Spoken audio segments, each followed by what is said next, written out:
इस फॉर्म को भरने के लिए आप कोई सा भी ब्राउज़र में जा कर के टाइप कीजिए जेपीएससी और उसको आप सर्च कीजिए। जेपीएससी लिखने के बाद जो पहला वेबसाइट आएगा उस पर आपको क्लिक करना है। क्लिक करने के बाद कुछ इस तरह से झारखंड पब्लिक सर्विस कमीशन का वेबसाइट खुलेगा और यहाँ पर आपको खोजना है एडवर्टाइजमेंट नंबर, जिसका है 08/2025।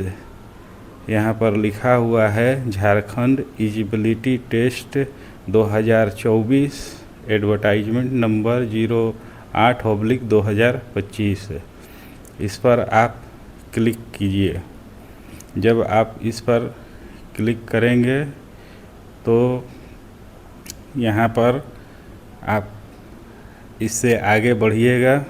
आगे बढ़ने के बाद आप देखिएगा कि यहाँ पर आपको बहुत सारा ऑप्शन मिलेगा, जिसमें से आप प्रेस रिलीज देख सकते हैं और इसका एडवर्टाइजमेंट भी आप डाउनलोड करके और डिटेल्स को पढ़ सकते हैं।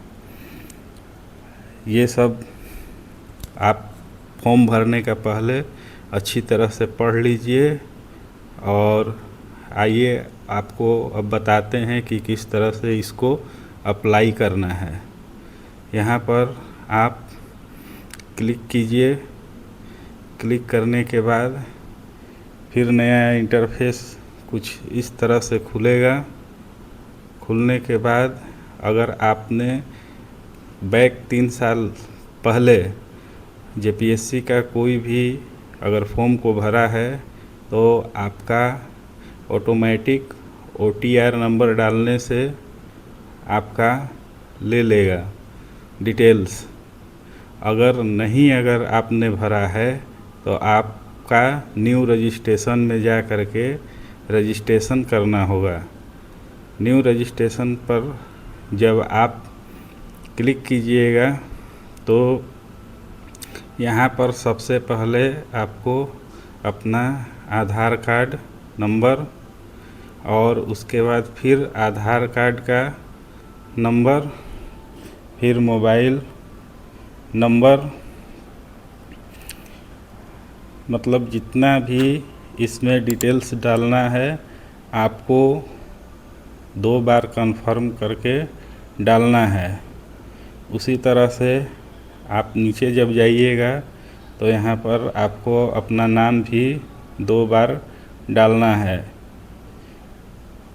2 बार सारा चीज़ को आप जब डाल दीजिएगा तब आप नीचे में क्लास 10th का रोल नंबर और उसके बाद आप इसमें लिखना बताया गया है कि अगर आपने अपना नाम को चेंज किया है तो उसका भी डिटेल्स डालना है। फिर date of birth, gender, confirm gender, father name, mother name, alternate mobile number, सारी चीज़ों को डाल करके आपको सेव और नेक्स्ट करना है। जैसे ही आप सारी डिटेल्स को डाल करके सेव और नेक्स्ट कीजिएगा, उसके बाद यहाँ पर आपको आगे ये सर्च लेगा थोड़ा सा और फिर यहाँ आपको दोबारा ये आपके डिटेल्स को दिखाएगा। दिखाने के बाद में अब यहाँ पर आपको अपना मोबाइल नंबर और ईमेल आईडी को कंफर्म करना होगा। यहाँ आपके जो मोबाइल नंबर दिया है उस पर एक ओटीपी आएगा, उसको वेरीफाई करें। उसके बाद आपके ईमेल आईडी पर भी एक ओटीपी आएगा, उसको वेरीफाई करें। इन दोनों को वेरीफाई करने के बाद में अब आप जब आगे इसको सेव और नेक्स्ट कीजिएगा तो आपका ये फॉर्म जो है वो सेव ले लेगा और सक्सेसफुली का मैसेज आ जाएगा। उसके बाद यहाँ जो भी आपने डिटेल्स दिया है वो सारा डिटेल्स आपको एक बार शो होगा।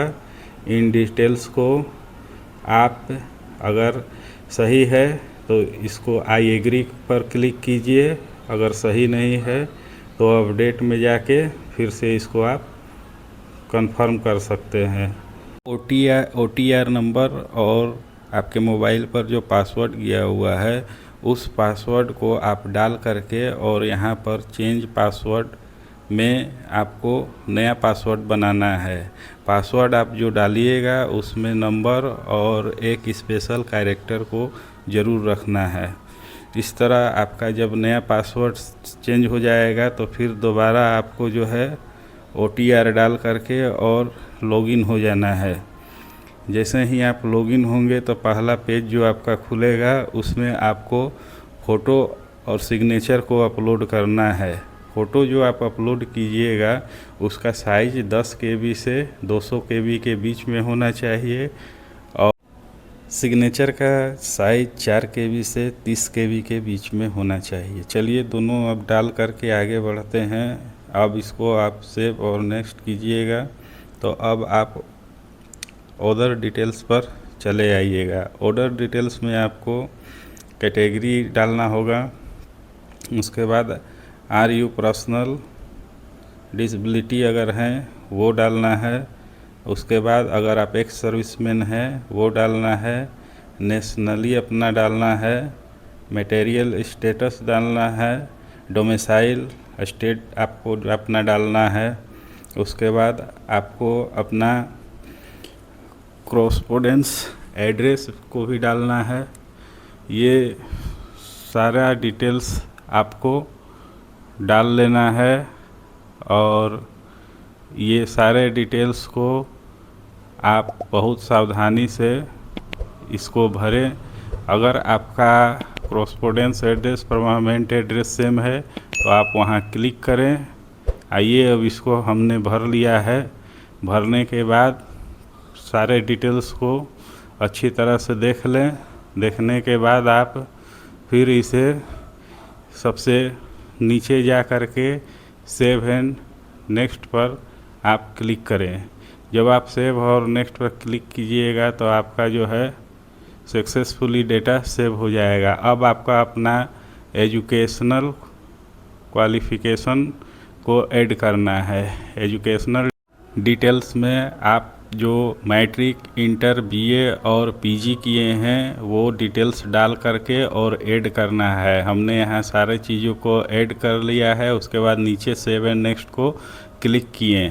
क्लिक करने के बाद आप देखिएगा कि आपका जो है पूरा डिटेल्स एक फॉर्म के रूप में खुल के आ जाएगा और यहाँ आप सारे डिटेल्स को बढ़िया से एक बार चेक कर लें, जिसमें आप अपना क्वालिफ़िकेशन, अपना डेट ऑफ बर्थ, सारी चीज़ों को देख लें। उसके बाद नीचे में डिक्लेरेशन का दिया हुआ है एक ऊपर और आपका नीचे एक सिग्नेचर का, इन दोनों पर टिक करके और आप इसे कंफर्म करें।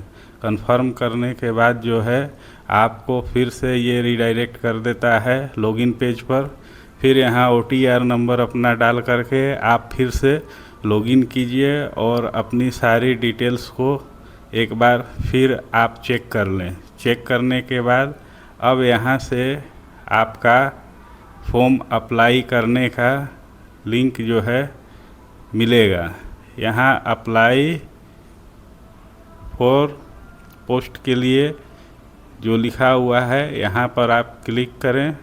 क्लिक करने के बाद जो है अब आप देखिएगा कि यहाँ पर आपको वो नोटिफिकेशन को अच्छी तरह से देख लेना है जिसमें आपका पोस्ट का नाम झारखंड एलिजिबिलिटी टेस्ट लिखा हुआ है और उसका विज्ञापन संख्या भी देख ले और नीचे क्लिक करें। क्लिक करने के बाद यहाँ पर कुछ प्रमुख एडवर्टाइजमेंट में आप चीज़ों को देख लें। अपना आपका जो पीजी में क्वालिफ़िकेशन है, आप जिस विषय से भी पढ़े हुए हैं वो सारे विषय का यहाँ पर सीरियल नंबर और कोड भी दिया हुआ है। इसमें आपने पीजी में जो सब्जेक्ट पढ़ा है उसी सब्जेक्ट को आप पेपर 2 में रखना है। यहाँ पर बहुत सारे सब्जेक्ट दिए हुए हैं और फिर इसमें देखिए यहाँ बताया गया है कि इसमें जो आवासीय प्रमाण पत्र लगेगा उसका फॉर्मेट किस प्रकार से रहेगा और आपको इसमें बताया गया है कि कब से कब तक का मान्य है। इस चीज़ों को सावधानी पूर्वक आप देख लें और इसी तरह इसमें सारा डिटेल्स को मेंशन किया हुआ है, जिसमें कि इसमें 19/7/2019 द्वारा अंचलाधिकारी के द्वारा जो बनाया गया प्रमाण पत्र है वो वैध है। ये सारी डिटेल्स यहाँ पर दिया हुआ है। उसी तरह जाति प्रमाण पत्र के बारे में भी आपका फॉर्मेट दिया हुआ है कि किस तरह से आपका जाति प्रमाण पत्र जो है वो बना हुआ होना चाहिए। इन सभी डिटेल्स को अच्छी तरह से देख लें और फिर दोबारा आप आ कर के और अप्लाई वाले सेक्शन में जा कर के अप्लाई न्यू पर क्लिक करें। जब आप अप्लाई न्यू पर क्लिक कीजिएगा तो इस तरह से फिर एक नया आपको पेज मिलेगा, जिसमें से आप आई एग्री पर क्लिक कीजिए। आई एग्री पर जैसे ही आप क्लिक कीजिएगा तो यहाँ पर अब आपको अपना सारा जो आपने अपना क्वालिफ़िकेशन डिटेल्स दिया है वो शो होगा। वो जितने भी आपने डिटेल्स डाले हैं सबको आपको सेलेक्ट करना है, किसी को भी छोड़ना नहीं है। सारा क्वालिफ़िकेशन डिटेल्स को सेलेक्ट करने के बाद में जब आप नीचे आइएगा तब आपको अपना सब्जेक्ट पेपर 2 के लिए सेलेक्ट करना है और साथ ही यहाँ पर आपका किस मीडियम में आप एग्ज़ाम देना चाहते हैं उसको आपको सेलेक्ट करना है। इसके अलावा और भी स्पोर्ट्स कोटा हो गया, गवर्नमेंट सेक्टर में अगर आप काम करते हैं उसका डिटेल्स है। सारा डिटेल्स आपको जो है यहाँ पर सावधानी पूर्वक सेलेक्ट करना है। सेलेक्ट करने के बाद में अब आप फिर से दोबारा क्या कीजिए कि सेव एंड नेक्स्ट पर क्लिक करें। फिर आपको रीडायरेक्ट किया जाएगा कैंडिडेट लॉगिन पर। फिर वहां से आप लॉगिन हो जाइए। लॉगिन होने के बाद फिर आपका कुछ इस प्रकार से फॉर्म आएगा। अब आपको डॉक्यूमेंट को अपलोड करना है। जितने भी आपका डॉक्यूमेंट है, जैसे कि 10th क्लास का ओरिजिनल, 10th क्लास का मार्कशीट, इंटरमीडिएट का ओरिजिनल, इंटरमीडिएट का मार्कशीट, बीए का फिर ओरिजिनल, बीए का मार्कशीट, पीजी का ओरिजिनल और पीजी का मार्कशीट, ये सारी चीज़ों को आप डिटेल्स को इसमें भरेंगे। भरने के बाद में कब इशू हुआ है उस डेट को भी डालना है और फिर जैसे ही आप स्लाइड कीजिएगा तो उसका अपलोड करने का भी इसमें ऑप्शन आता है और आप जो पीडीएफ अपलोड कीजिएगा उसका साइज़ अंडर 300 KB तक ही इसमें अपलोड होगा। तो आप पीडीएफ को पहले से बना लीजिए अंडर 300 KB में और यहाँ पर अपनी सारी डिटेल्स को आप जो है अच्छी तरह से ऐड कर लीजिए। सर्टिफिकेट जो ओरिजिनल आपका होता है, मैट्रिक का हो या इंटर का हो, उसमें सर्टिफिकेट नंबर ऊपर में राइट साइड दिया हुआ रहता है और कब इशू हुआ है उसका डिटेल्स आपको सबसे नीचे में मिलेगा। सारा चीज़ों को आप ध्यान से देख करके और उसके बाद इसे अपलोड करें। हो सकता है कि एक बार में नहीं हो, 2 बार में नहीं हो, 3 बार 4 बार में ये कंप्लीट आपका अपलोड हो जाएगा।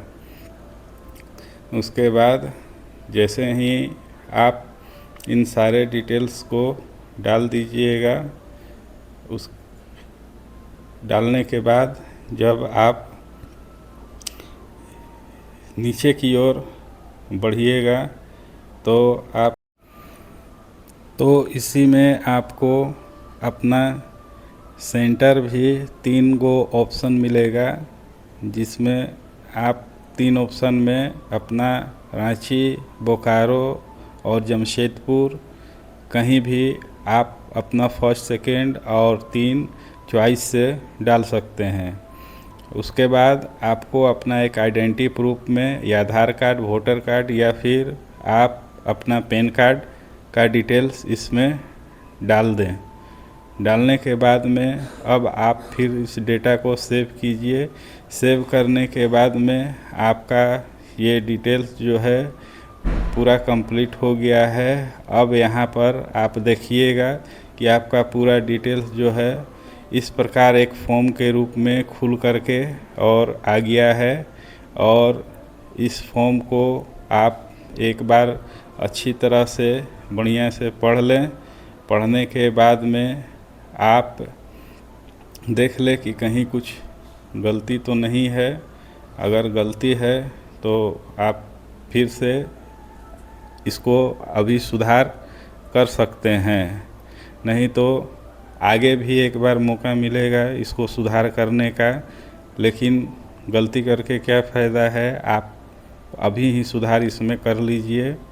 और करने के बाद आप पूरी तरह जब कंफर्म हो जाए कि नहीं सारा डेटा सही है, तब फिर आपका पेमेंट मोड आ जाएगा। यहाँ पर आप अपना पेमेंट डेबिट कार्ड से, क्रेडिट कार्ड से, बैंक ऑनलाइन बैंकिंग से या फिर UPI, QR किसी भी माध्यम से आप अपना पेमेंट को कर सकते हैं। इस प्रकार